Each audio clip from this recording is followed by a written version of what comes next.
ارشاد گرامی ہے، آپ نے فرمایا کہ اسلام کی بنیاد 5 چیزوں پر رکھی گئی ہے۔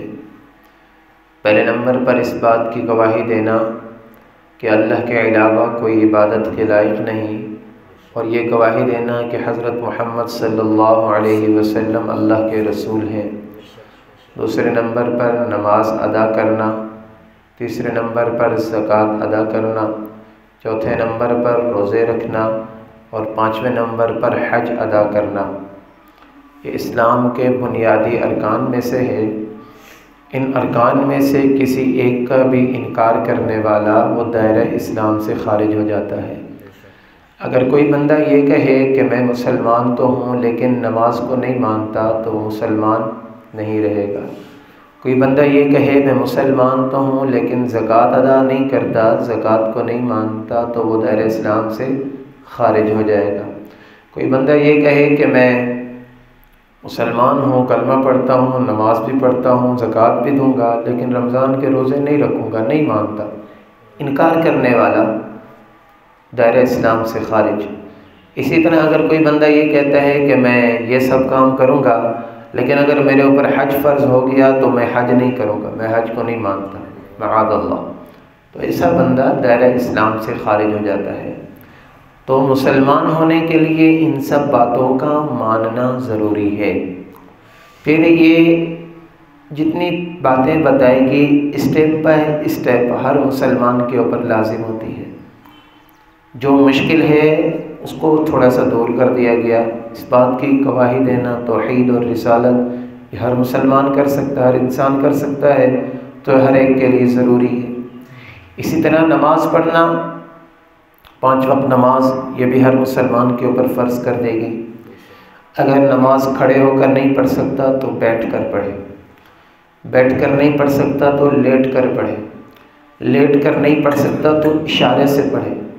یہاں تک کہا گیا ہے کہ آنکھوں کے اشارے سے بھی اگر پڑھ سکتا ہے تو پڑھے۔ اس لیے نماز بہت زیادہ اہمیت کی حامل ہے۔ قرآن کریم میں اللہ نے سینکڑوں مرتبہ نماز کا حکم دیا ہے۔ رسول اللہ صلی اللہ علیہ وسلم نے متعدد مقامات پر نماز کے متعلق امت کو سمجھایا اور سکھایا ہے۔ اللہ تعالیٰ نے سارے احکامات زمین کے اوپر بھیجے، جبریل امین لے کر آئے کہ آپ کی امت کے اوپر یہ حکم فرض کر دیا گیا۔ نماز کے متعلق اللہ نے رسول اللہ صلی اللہ علیہ وسلم کو عرشوں پر بلایا ہے، معراج پر، 7 آسمانوں سے اوپر عرش معلیٰ پر، تو اللہ رب العزت نے نماز کا تحفہ دیا۔ نماز کیا ہے؟ اللہ سے ہم کلام ہونا۔ نماز کیا ہے؟ اللہ سے باتیں کرنا۔ نماز کیا ہے؟ اللہ سے ملاقات کرنا۔ نماز کیا ہے؟ اللہ سے اپنی منوانا۔ نماز کیا ہے کہ جب بندہ نماز کے لیے کھڑا ہوتا ہے اللہ اس کے اوپر فخر کرتا ہے۔ اللہ فرشتوں کو کہتا ہے دیکھو یہ میرا بندہ کھڑا ہو، یہ میری تعریف کر رہا ہے، یہ مجھے مانتا ہے، یہ ایمان لاتا ہے، میرا بندہ ہے، تو مانگ مجھ سے میں تجھے دوں گا، تجھے ادھر ادھر جانے کی ضرورت نہیں ہے، نماز کے اندر آ جاؤ، اللہ سے مانگو، اللہ بھی راضی۔ نماز کیا ہے؟ رسول اللہ صلی اللہ علیہ وسلم کی آنکھوں کی ٹھنڈا۔ نماز کیا ہے؟ حضرات صحابہ کرام کا سکون۔ صحابہ کرام کو جب پتہ چلا کہ اللہ رب العزت سے ڈائریکٹ مانگنے کا ذریعہ ہمیں مل گیا ہے، صحابہ بڑے خوش ہوئے کہ اب تو کوئی مسئلہ ہی نہیں ہے۔ جب بھی کوئی مسئلہ ہوتا نماز کی طرف جاتے۔ آج میرا آپ کا المیہ کیا ہے؟ نماز کے علاوہ ہر کام کیا جاتا ہے، نماز کے علاوہ ہر کام کیا جاتا ہے اپنے مسائل کو حل کرنے کے لیے۔ تو یہ نماز سب سے بنیادی، اس لیے یہ ہر مسلمان کے اوپر فرض کر دی گئی۔ اس کے بعد ہے روزہ۔ روزہ پورا سال فرض نہیں کیا گیا، روزہ سال کا 1 مہینہ ایمان والے مسلمان مردوں عورتوں کے اوپر فرض کیا گیا ہے۔ ہاں اگر کوئی بیمار ہے نہیں رکھ سکتا ہے تو بعد میں اس کی قضا ادا کرے۔ کوئی بوڑھا ہو گیا، بہت زیادہ بوڑھا یا بہت زیادہ بیمار کہ جس سے کہ صحیح ہونے کے چانس ہی نہیں ہے، بوڑھا اتنا زیادہ ہو گیا کہ آگے بھی اس کی صحت کا کوئی چانس نہیں ہے، تو پھر اس کو فدیہ دینے کا اختیار دیا گیا کہ وہ فدیہ ادا کر لے۔ روزہ، زکوٰۃ ہے تو زکوٰۃ ہر کسی کے اوپر فرض نہیں کی گئی، زکوٰۃ اس شخص کے اوپر فرض کی گئی جو صاحب نصاب بن جائے۔ اس کے لیے ایک ضابطہ مقرر کیا گیا شریعت کی طرف سے، اگر سونا ہے 7.5 تولہ سونا آ جائے، صرف سونا۔ اگر چاندی ہے، صرف چاندی 52.5 تولے چاندی آ جائے، اگر یہ دونوں چیزیں ملا کر ہیں تو ان کی قیمت 52.5 تولہ چاندی کو پہنچ جائے، جس دن پہنچ جائے اس دن زکوٰۃ فرض نہیں ہے، جس دن پہنچ جائے اس دن زکوٰۃ فرض نہیں، جس دن آپ کے پاس یہ مالیت بن گئی آپ وہ ڈیٹ لکھ کر رکھ دیں گے، اگلے سال چاند کی اس تاریخ کو آپ چیک کریں گے آپ کے پاس کتنی مالیت ہے، بڑھ گئی ہے، جتنی بڑھ گئی سب کے اوپر زکوٰۃ، اگر کم ہو گئی کوئی زکوٰۃ نہیں، پھر دوبارہ انتظار کرو صاحب نصاب بننے کا۔ تو یہ اسٹیپ بائی اسٹیپ، جس کی جتنی ہستی تھی، جتنی طاقت تھی، جتنی وسعت تھی، جتنی قدرت تھی، اس کے مطابق اللہ نے اس کے اوپر احکام فرض کیے ہیں۔ تو ان سب کا ماننا تو ہر مسلمان کے لیے ضروری ہے، کرنا اس کے اوپر ضروری ہے جس کے اوپر اللہ نے فرض کر دیا ہو۔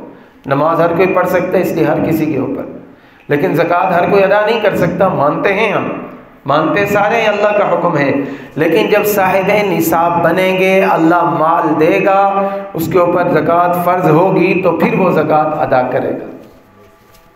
اسی طرح ارکان اسلام میں سے ایک اہم رکن حج کا ہے، حج کا، بیت اللہ کی طرف جانا، یہاں سے احرام باندھنا، یہاں سے ٹکٹ کروانا، سفر کرنا، اتنے زیادہ پیسے بھرنا، پھر وہاں پر جا کر اللہ کی رضا کے لیے احرام کے اندر گھومنا، عرفات میں جانا، مینا میں جانا، رمیاں کرنا، یہ سارے کام بھی اللہ رب العزت نے اس کے اوپر فرض کیے ہیں جس کو اللہ نے اتنی طاقت دی ہو۔ رسول اللہ صلی اللہ علیہ وسلم نے فرمایا ایھا الناس، اے لوگو، اللہ رب العزت نے تمہارے اوپر حج کو فرض کر دیا، اللہ نے حج فرض کر دیا ہے، جس کے پاس طاقت ہو وہ حج ادا کرے۔ اب طاقت سے کیا مراد ہے، استطاعت سے کیا مراد ہے؟ سیدنا عبداللہ ابن عمر رضی اللہ تعالیٰ عنہ فرماتے ہیں، یہ فرمایا کہ جو آدمی اپنی سواری اور اپنے راستے کا کھانے پینے کا سامان وہاں پر جانا اور وہاں سے واپس آنا اس کی طاقت رکھتا ہے، اس کے اوپر اللہ رب العزت کی طرف سے حج فرض کر دیا جاتا ہے۔ سن 9 ہجری کے اندر حج کا حکم نازل ہوا اور سن 10 ہجری کے اندر رسول اللہ صلی اللہ علیہ وسلم نے حج ادا فرمایا ہے۔ آپ 1,24,000 کم و بیش صحابہ کرام کی معیت میں، جس کو حجۃ الوداع کہا جاتا ہے، رسول اللہ صلی اللہ علیہ وسلم نے حج کیا ہے اور اپنی امت کو ترغیب دی ہے۔ جس آدمی کے پاس سواری اور زاد راہ آ جائے اس کے اوپر حج فرض ہو جاتا ہے۔ اچھا فرمایا وَلِلَّهِ عَلَى النَّاسِ حِجُّ الْبَيْتِ، لوگوں کے اوپر ضروری ہے کہ اللہ کے گھر کا حج کریں۔ مَنِ اسْتَطَاعَ إِلَيْهِ سَبِيلًا، وہ بندہ جو اس راستے پر جانے کی طاقت رکھتا ہے۔ حضرت سیدنا ابراہیم علیہ السلام نے عرض کی کہ اللہ میں نے بیت اللہ کو بنا دیا ہے، آپ نے حکم دیا بیت اللہ کو بنانا، اب بیت اللہ میں نے کون سی جگہ پر بنایا ہے؟ وادی غیر ذی زرع کے اندر، جہاں پر کوئی رہتا ہی نہیں ہے، کھانا پینا نہیں ہے، روٹی رہائش نہیں ہے، کوئی بندہ نہیں ہے۔ اللہ اس کو آباد کون کرے گا؟ اللہ اس کو آباد کون کرے گا؟ تو اللہ نے فرمایا اے میرے ابراہیم آپ یہاں پر کھڑے ہو کر آواز لگائیں، اے لوگوں بیت اللہ کی طرف آ جاؤ۔ آپ لوگوں کی طرف آواز دے دیں، اور یہ آواز اللہ رب العزت نے جسے چاہی اس کو سنائی۔ اس وقت سے لے کر قیامت کی صبح تک جتنے انسان آنے والے ہیں، جس نے اس آواز کے جواب میں لبیک کہا، جتنی بار لبیک کہا اتنی بار اللہ رب العزت اس کو اپنے گھر کا دیدار کروائیں گے، اتنی بار اللہ رب العزت اس کو اپنے گھر میں بنائیں گے۔ اب ابراہیم علیہ السلام کہتے ہیں کہ میں جنگل کے اندر آواز دوں تو اللہ رب العزت مسبب الاسباب ہے، ظاہری طور پر تو میری آپ کی نگاہ ظاہری اسباب پر جاتی ہے۔ کوئی بندہ جا کر کہتے یار وہ کھیتوں میں کھڑے ہو کر آہستہ سے تم آواز دو، کہیں گے یار ہماری آواز کیسے پہنچے گی؟ لیکن نبی کے ایمان میں اور عام لوگوں کے ایمان میں بڑا فرق ہوتا ہے، اور ایمان کے درجے ہوتے ہیں، سب سے اعلیٰ درجے کا ایمان نبی کا ہوتا ہے۔ سیدنا ابراہیم علیہ السلام کو دیکھیں، اللہ فرما رہے ہیں یہ تمہارا بیٹا، یہ تمہاری بیوی، اکلوتا بیٹا ہے اور یہ بیوی ہے، تمہیں میں نے بڑھاپے میں دیا ہے، ان کو لے جاؤ وادی غیر ذی زرع کے اندر چھوڑ دو۔ غیر ذی زرع کس کو کہا جاتا ہے؟ جہاں پر کھیتی بھی نہ ہوتی ہو، اور جہاں پر کھیتی نہیں ہوتی وہاں پر پانی بھی نہیں ہوتا، اور جہاں پر پانی نہ ہو وہاں پر زندگی کیسے ہوگی؟ کھیتی بھی نہیں ہے، پانی بھی نہیں ہے، کھانا بھی نہیں ہے، پینا بھی نہیں، سب کچھ ٹھیک ہے، اللہ میں تیری رضا پر راضی ہوں۔ اپنی بیوی کو بھی چھوڑا، اپنے بچے کو بھی چھوڑا، انہوں نے اللہ کے اوپر اعتماد کرتے ہوئے، یقین کرتے ہوئے، ایمان کرتے ہوئے ایسا چھوڑا کہ اللہ رب العزت نے اس جگہ کے اوپر ایک چشمہ جاری فرمایا جس کو زمزم کہا جاتا ہے، آب زمزم جس کو کہا جاتا ہے۔ اسماعیل علیہ السلام اپنی پیاس کی وجہ سے ایڑیاں رگڑ رہے ہیں، ایڑیاں رگڑتے رگڑتے، اب بچے کی ایڑیوں میں کیا طاقت ہوگی، لیکن اللہ رب العزت مسبب الاسباب ہے، بچے کی ایڑیاں جہاں پر رگڑی انہوں نے، اللہ نے وہاں سے پانی نکالا، اور کیسا پانی نکالا کہ پوری دنیا کے لاکھوں انسان لے کر جا رہے ہیں، لاکھوں انسان ڈیلی لے کر جاتے ہیں، لاکھوں انسان وہاں پر پیتے ہیں، لیکن آج تک وہ چشمہ ختم نہیں ہو سکا ہے۔ سائنسدان پریشان کہ یار یہاں سے یہ پانی کتنی اسپیڈ کے اندر آ رہا ہے، ان کو اس کی اسپیڈ کا اندازہ بھی نہیں ہو سکا ہے۔ تو جو اللہ کی مانے گا، اللہ کے احکام کو مانے گا، اللہ رب العزت اس کے لیے ایسے اسباب پیدا فرمائے گا کہ عقل اور انسان کی حیران ہو جائے گی۔ تو اللہ نے فرمایا کہ لوگوں کو چاہیے کہ میرے گھر کا حج کریں، من استطاع الیہ سبیلا، جو اللہ کے گھر کی طرف استطاعت اور طاقت رکھتا ہو۔ طاقت کیا ہے؟ میں نے آپ کو حدیث بتائی، اور فقہاء اکرام نے لکھا ہے کہ ایسا آدمی، بالغ آدمی، مرد یا عورت، خود مختار، جس کے پاس اتنے پیسے ہوں کہ جس کے ذریعے وہ بیت اللہ کی طرف ٹریول کر سکے اور آ سکے، اور جتنا رستہ، جتنی دن وہاں پر رہے، خود اپنا خرچہ بھی کر سکے، پیچھے اپنے اہل و عیال جو ہیں اس کے، ان کا خرچہ بھی پیچھے دے کر جائے۔ اگر کسی آدمی کے پاس قرض کے علاوہ اتنی طاقت ہے تو اس کے اوپر اللہ کے گھر کا حج کرنا فرض کر دیا گیا ہے۔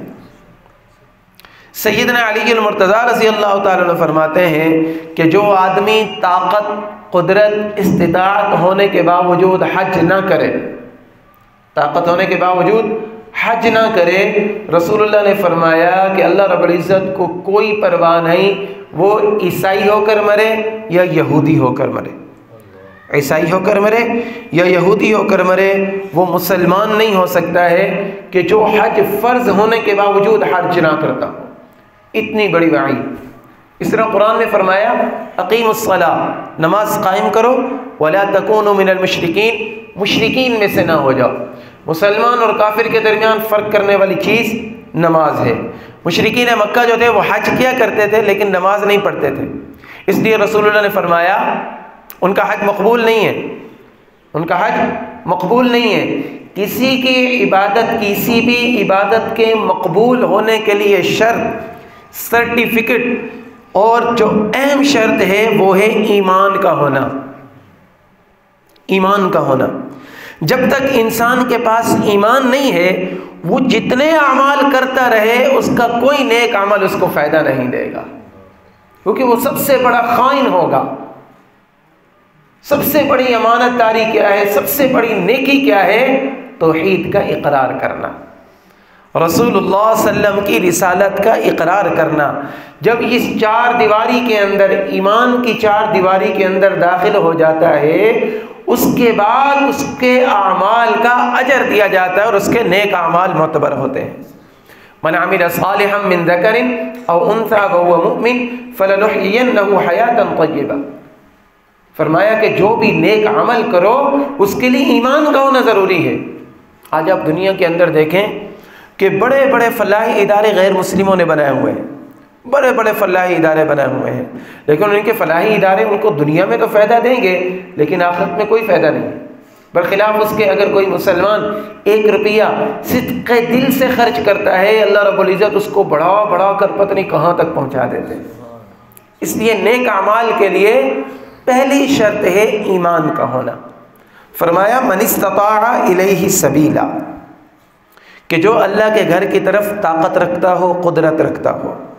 سیدنا عبداللہ ابن عمر رضی اللہ تعالیٰ عنہ فرماتے ہیں کہ جس آدمی کے اوپر حج فرض ہو جائے، جس آدمی کے اوپر حج فرض ہو جائے، حج فرض ہونے کے باوجود وہ حج نہ کرے، اور اس حالت کے اندر وہ مر جائے، قیامت کے دن وہ اٹھے گا تو معاذ اللہ اس کی پیشانی کے اوپر کافر لکھا ہوا ہوگا۔ ظاہری طور پر دنیا میں وہ بڑا نمازی پرہیزگار ہوگا، بڑے صدقے خیرات کیے ہوں گے، بڑا لوگوں کے اندر اٹھتا بیٹھتا ہوگا، بڑا مالدار شمار ہوگا، سیٹھ صاحب بلایا جاتا ہوگا، لیکن اگر حج نہیں کیا فرض ہونے کے باوجود اس حالت کے اندر مر گیا۔ عبداللہ ابن عمر کی بھی روایت ہے اور سیدنا حضرت عمر فاروق رضی اللہ تعالیٰ عنہ کی بھی روایت ہے کہ حج فرض ہونے کے باوجود اگر حج نہیں کیا تو قیامت کے دن جب وہ اٹھے گا تو وہ کافر اس کے اوپر پیشانی کے اوپر لکھا ہوا ہوگا۔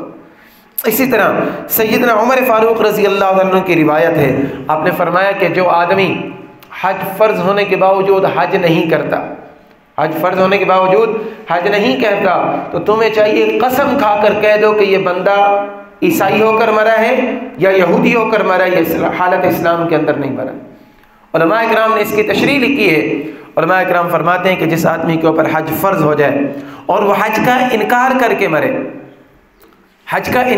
کے مرے، اس کے پاس باقی ملکوں کے دورے کے پیسے ہوں، باقی جگہوں پر گھومنے کے پیسے ہوں، اپنی پراپرٹیاں بڑھانے کے لیے، گاڑیاں رہنے کے لیے، بنگلے بنانے کے لیے، بینک بیلنس رکھنے کے لیے، مربوں کے مربے زمینیں لینے کے لیے پیسے اس کے پاس ہوں، حج کا کہا جائے حج کا انکار کرے وہ، تو اس حالت کے اندر اگر وہ مر گیا تو قیامت کے دن وہ مسلمانوں کے اندر شمار نہیں ہوگا بلکہ کافروں کے اندر اس کا شمار ہوگا۔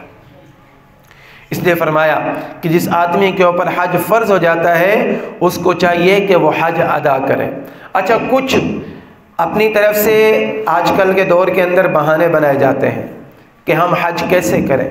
پہلے نمبر پر بہانہ جن کو اللہ رب العزت نے مال دیا ہوتا ہے، پہلے نمبر پر بہانہ یہی بنایا جاتا ہے کہ ہماری بچی جوان بیٹھی ہوئی ہے، اب بچی کا رشتہ تک نہیں ہوا ہوتا، منگنی بھی نہیں ہوئی، پتہ بھی نہیں ہے کہ شادی کب ہوگی، لیکن ماں باپ اس انتظار کے اندر بیٹھے ہیں، حج فرض ہے کہ ہم اس کی شادی کر کے پھر جائیں گے۔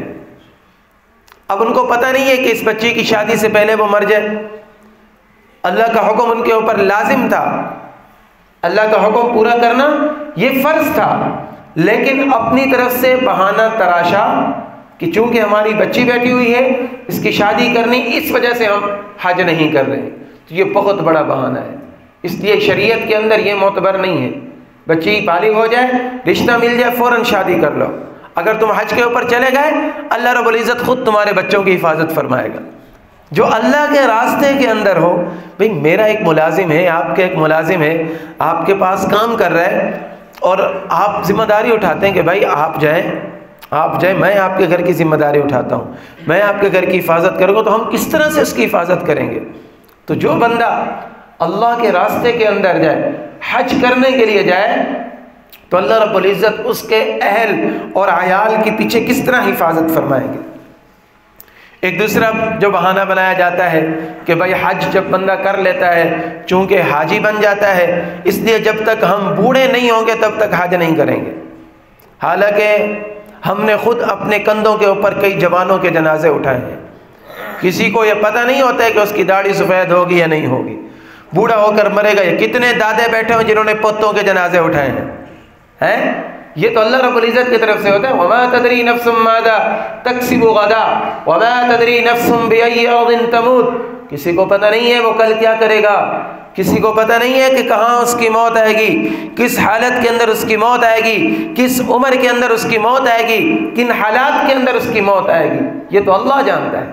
اس لیے رسول اللہ صلی اللہ علیہ وسلم نے فرمایا کہ جب کسی مسلمان کے اوپر حج فرض ہو جائے اس کو چاہیے کہ فوراً حج ادا کرے۔ کہیں ایسا نہ ہو کہ حالات بدل جائیں، حالات کے بدلتے ہوئے پتہ نہیں چلتا۔ کبھی آپ نے وزیر اعظم کو اسیر اعظم بنتا ہوا دیکھا ہوگا، کبھی شاہوں کو گدا بنتے ہوئے دیکھا ہوگا۔ آج جو کروڑوں اربوں کے مالک ہوتے ہیں، منٹوں سیکنڈوں کے اندر ان کے حالات بدل جاتے ہیں۔ اس لیے فرمایا کہ اللہ رب العزت نے جس کے اوپر حج فرض کر دیا ہے، اس کو پتہ ہے، اس کے اوپر شرائط پوری ہو چکی ہیں، تو اس کو چاہیے کہ فوراً سے بیشتر حج کا داخلہ بھرے اور حج جا کر ادا کرے۔ یہ اللہ رب العزت کی طرف سے بہت بڑا فریضہ ہے۔ آج اتنی غفلت ہے اس فریضے کو ادا کرنے میں کہ ہمارے پاس پیسے ہوتے ہیں، ہمارے پاس پیسے ہوتے ہیں، ہم اپنے شوق پورے کرنے کے لیے لاکھوں روپے اڑا دیتے ہیں. اور حج بسا اوقات شیطان ذہن کے اندر یہ وسوسہ ڈالتا ہے کہ یار تیرے پاس 12-13 لاکھ جمع تو ہو گیا ہے، اگر تو نے حج کے اوپر یہ لگا دیا تو پھر کرے گا کیا؟ بعد میں کیا کرے گا؟ تیرے پاس پیسے کہاں سے آئیں گے؟ الحمدللہ آپ حضرات جانتے ہیں لاکھوں لوگ ہر سال حج کرتے ہیں، لاکھوں لوگ ہر سال حج کرتے ہیں. آپ کے ارد گرد کئی حاجی موجود ہوں گے، کوئی حاجی آپ کو یہ نہیں کہے گا کہ یار حج کرنے کی وجہ سے میں نہ بڑا غریب ہو گیا. کبھی نظر آیا کوئی؟ اتنی عمر گزاری ہوئی ہے. جو بندہ حج کے لیے جاتا ہے، اخراجات کرتا ہے، اللہ رب العزت اس کی عزت میں بھی اضافہ فرماتا ہے، اللہ رب العزت اس کے مال میں بھی اضافہ فرماتا ہے. جس اللہ نے مال دیا ہوتا ہے، ایک بات یاد رکھو، لا یکلف اللہ نفسا الا وسعها.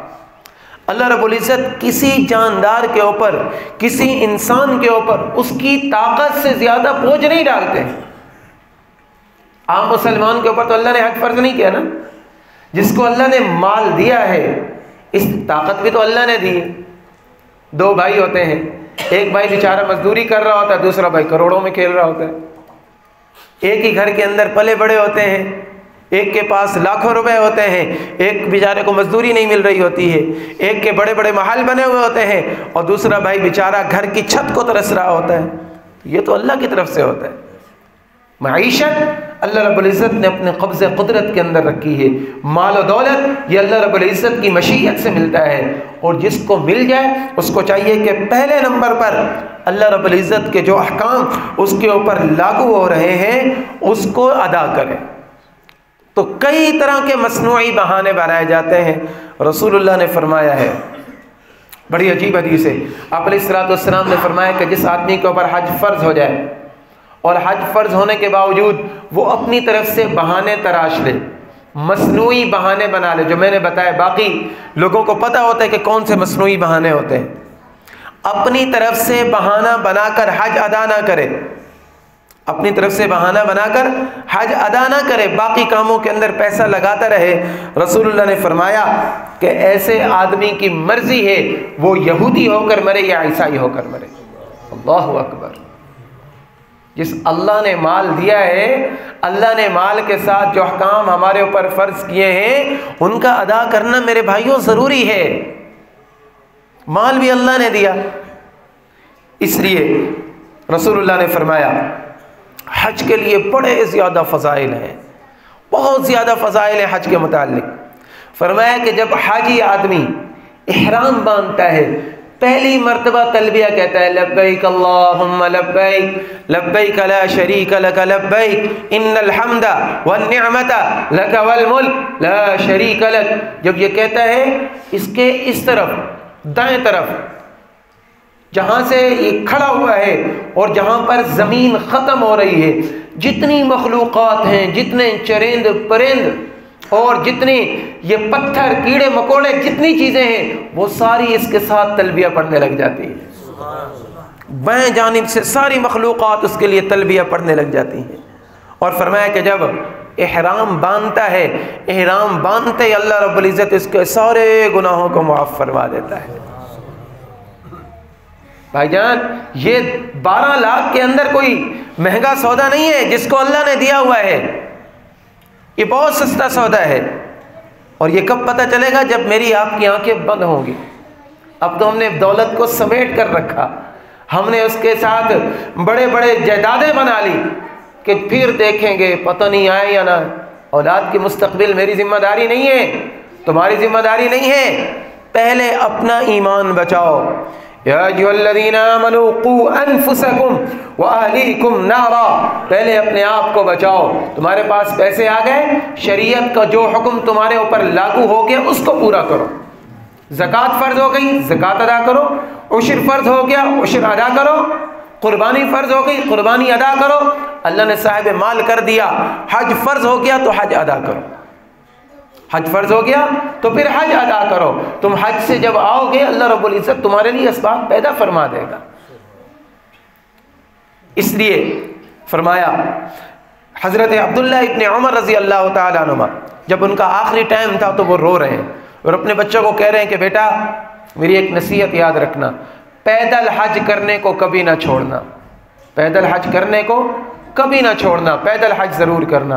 انہوں نے کہا ابا جان اس کے اوپر کیا انعام ہے؟ فرمایا میں نے اپنے محبوب صلی اللہ علیہ وسلم سے سنا ہے کہ جو بندہ پیدل حج کرتا ہے اس کو ایک قدم کے اوپر 700 نیکیاں ملتی ہیں۔ 700 نیکیاں حرم کی نیکیوں میں سے، یہاں کی ایک نیکی ایک، اور حرم کی ایک نیکی 1,00,000 نیکی ہے۔ حرم کی ایک نیکی 1,00,000 نیکی ہے، اور 1,00,000 کو آپ ٹیبل پڑھیں 700 ٹائم تو ایک قدم کے اوپر 7 کروڑ نیکیاں بنتی ہیں، یہ حاجی کو ملتی ہیں۔ اللہ کے گھر کے اندر پہنچ گیا مکہ کے اندر، اب وہاں پر جا کر اس نے پیدل چلنا شروع کر دیا، ایک ایک قدم کے اوپر اللہ رب العزت اس کو 7 کروڑ نیکیاں عطا فرمائیں گے۔ مجھے آپ بتائیں کیا ابھی ہم یہاں پر بیٹھ کر کبھی 7 کروڑ کما سکتے ہیں؟ اور ایک نیکی تو دنیا و ما فیہا کی دولت جتنی ہے ان سب سے بڑھ کر ہے۔ اسی طرح ایک اور روایت کے اندر آتا ہے کہ جو آدمی حج کرتا ہے اللہ رب العزت اس کو 10 ارب نیکیاں عطا فرماتا ہے۔ کتنی؟ 10 ارب نیکیاں۔ ارب کے اندر کتنے ہوتے ہیں اور پھر 10 ارب کے اندر کتنے ہوں گے یہ میرا اللہ جانتا ہے۔ اور پھر فرمایا کہ حاجی آدمی جب حج کر لیتا ہے، حدیث پاک کے اندر آتا ہے کہ قیامت کے دن وہ اس حالت کے اندر اٹھے گا کہ اگر اس کے گھرانے کے، اس کے تعلق کے رشتہ داروں میں سے 400 آدمیوں کے اوپر جہنم واجب ہو چکی ہو۔ کتنے؟ 400 آدمی، اور اگر یہ ان کے متعلق سفارش کرے گا تو اللہ اس کی سفارش کو قبول فرما لے۔ 400 آدمی، 400 آدمی کے متعلق یہ سفارش کرے کہ اللہ اس کو جنت کے اندر بھیج دے گا، اللہ کہے گا میرا حاجی کہہ رہے اس کو جنت کے اندر ڈال دو۔ اللہ اس کو جنت کے اندر بھیج دے، اللہ فرمائے گا میرا حاجی کہہ رہے اس کو جنت کے اندر ڈال دو۔ 400 آدمیوں کے بارے میں سفارش کر سکتا ہے وہ۔ اور پھر فرمایا کہ جب حج کر کے آتا ہے آدمی واپس ایسے لوٹتا ہے کہ جیسے ماں کے پیٹ سے ابھی پیدا ہوا ہے۔ جیسے بچہ پیدا ہوتا ہے اس کی کوئی گناہ نہیں ہوتا، اس کو کوئی گناہ نہیں ہوتا، تو حاجی آدمی بھی جب حج کر کے آتا ہے اس کے نامہ اعمال کے اندر کوئی گناہ باقی نہیں ہے۔ اب آپ کہہ رہے ہو کہ بے موسم میں نے آپ کے سامنے حج کے فضائل شروع کر دیے، تو آپ حضرات کو پتہ ہوگا کہ حکومت کی طرف سے 28 نومبر سے تقریباً 12 دسمبر تک حج کے داخلے بھرے جا رہے ہیں پاکستان حکومت کی طرف سے، اور اعلان ہوا ہے تقریباً 10,75,000 روپے کا، 11.5 لاکھ روپے کا، 11.5 لاکھ روپے کا جو آدمی مالک ہے قرض کے علاوہ، اس کے پاس 11.5 لاکھ ایکسٹرا موجود ہیں، اس کے اوپر حج فرض ہو گیا ہے۔ اور اس کا کیا طریقہ ہے؟ اس کو چاہیے کہ جا کر داخلہ بھر دے، اگر نصیب میں نکل آیا اس سال تو ٹھیک ہے، نہیں نکلا تو پھر اگلے سال، نہیں نکلا تو پھر اگلے سال، اور اگر اللہ نے اور زیادہ پیسے دیے ہوئے ہیں تو پرائیویٹ حج کے جو کوٹے ملتے ہیں اس کے اندر ٹرائی کریں، پتہ کریں، تو پھر جا کر حج ادا کریں۔ اس لیے میں نے آج یہ حج کا موضوع بنایا ہے۔ حج ادا کرنا کوئی مشکل نہیں ہے، جن کے لیے اللہ نے پیسے رکھے ہیں، جن کے پیسے نہیں ملے ہیں وہ اللہ سے مانگتے رہیں، اللہ سے مانگتے رہیں۔ اور نوجوان طبقہ خاص طور پر آپ حضرات کو اگر حج کرنے کا شوق ہے، پیسے نہیں ہیں تو اپنے ماں باپ کو محبت کی نگاہ سے دیکھ لیا کرو۔ اپنے ماں باپ کو، جن کو اللہ نے ماں باپ دیے ہیں، اپنے ماں باپ کو محبت کی نگاہ سے دیکھ لیا کرو، اور جن کے ماں باپ نہیں ہیں اپنے والدین کی قبر کی زیارت کر لی کرو، اور کبھی کبھی جا کر وہاں پر ان کے لیے ایصال ثواب کر لیا کرو۔ حدیث پاک کے اندر آتا ہے کہ جو بندہ اپنے ماں باپ کو محبت کی نگاہ سے دیکھ لیتا ہے، کوئی خدمت نہیں کرتا، کوئی نیکی نہیں کرتا، ایسے دیکھتا ہے کہ امی جان میرا دل کر رہا تھا آپ کی زیارت کرو، ابو جان میرا دل کر رہا تھا آپ کی زیارت کروں، صرف دیکھ لینے کے اوپر اللہ رب العزت اس کو حج اور عمرے مقبول کا ثواب عطا فرما دے۔ اپنے والدین کی خدمت کریں، اور جن حضرات کو اللہ رب العزت نے صاحب استطاعت بنایا ہے، ان 10-12 دنوں کے اندر ان کے پاس پیسے ہیں، کئی لوگ ہوتے ہیں جن کے پاس موجود ہوتے ہیں لیکن سستی اور غفلت کی وجہ سے وہ حج نہیں کرتے، فرمایا فقہاء کرام نے مسئلہ لکھا ہے کہ اگر کوئی آدمی اس حالت کے اندر مر جائے، اس کے اوپر حج فرض ہو اور وہ حج نہ کر کے مرا ہو، تو اس کو چاہیے کہ مرنے سے پہلے